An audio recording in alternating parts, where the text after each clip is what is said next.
А есть ли еще какие-нибудь, наверное, причины, потому что их много, которые мешают цельности и ясности фразы, фразировки? Да, правильно.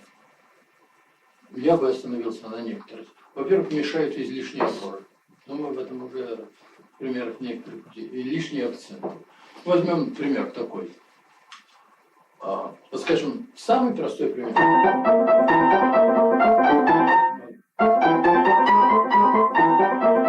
Если здесь у Моцарта здесь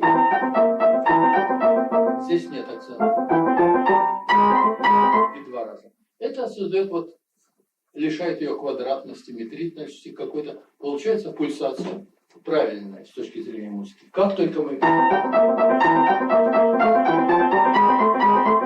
все погубили.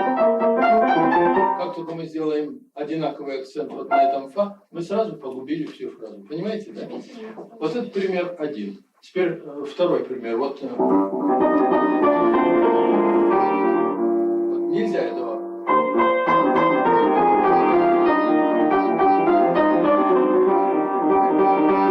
Этого нельзя, потому что эта мелодия, она как бы скользит.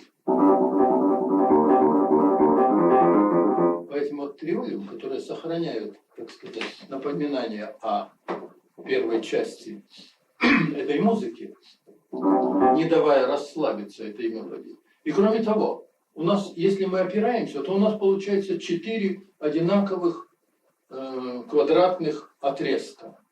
А так мы должны добиться того, чтобы это была цельная линия, которая составлена из 4, но они имеют вот такое вот, знаете.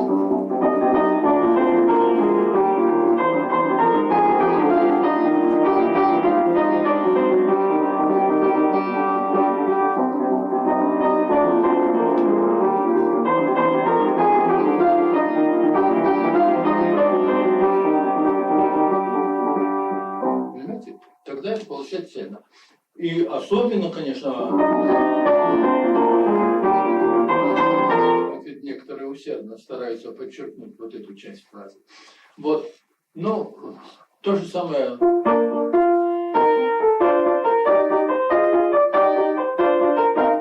Она лишает ее стремительности, какой-то такой радости, какой-то взлета такого радостного, когда девочка обрадовалась, получив новую куклу, и закружилась в вальсе в таком. А опять ее задерживает.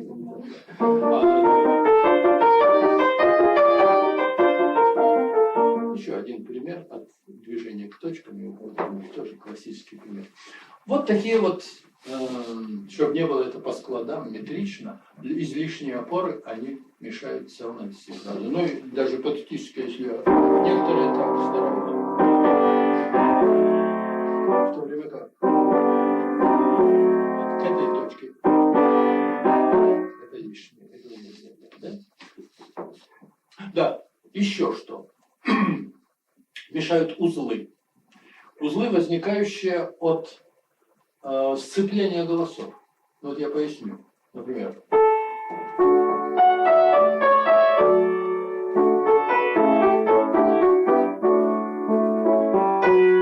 То есть некоторые играют.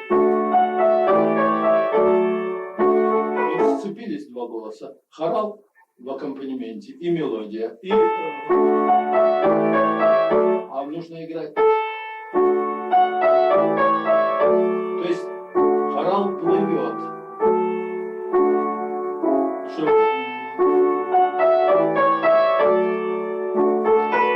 Здесь да. Там надо опереться. Они совпадают, а там нет. Еще другой пример. Скажем.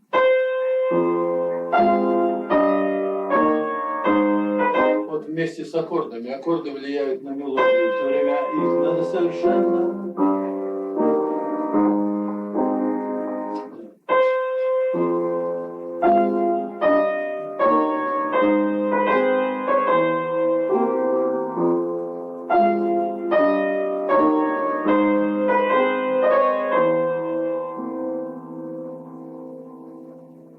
Ну и полифонии, скажем, вот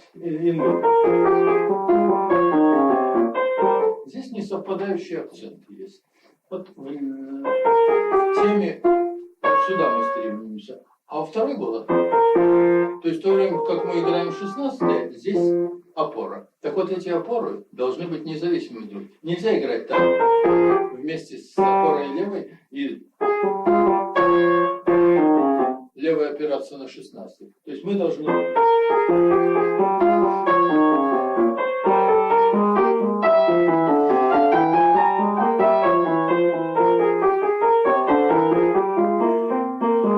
То же самое и дальше. Вот такие вещи мешают. Теперь еще мешают, очень мешают, недослушивание звуков мелодии на фоне смены гармонии. Самый классический пример я могу... Как часто это место играет так? То есть делая вот такие вот на аккордах опоры. А нужно, я учу сменить, на фоне этого задержаться.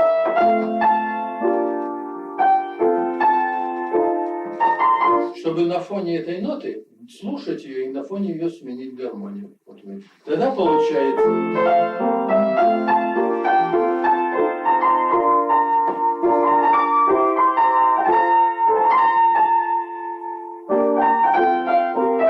Вот так.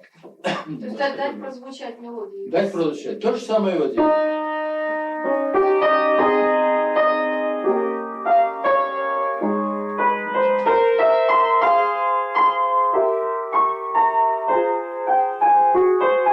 То есть дать прозвучать мелодию и сменить этот аккорд не так.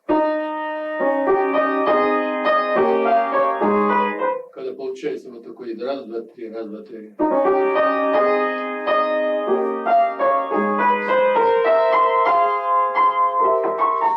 Получится, в результате этого получится маленькая минимальная какая-то задержка от протяженности этой ноты. Но эта задержка, если она в меру, она способствует большей выразительности, мелодичности этой, лишая ее такой ритмичности, метричности.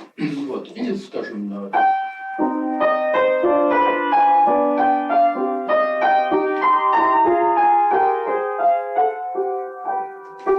Ну и, конечно, слушайте эту то же самое.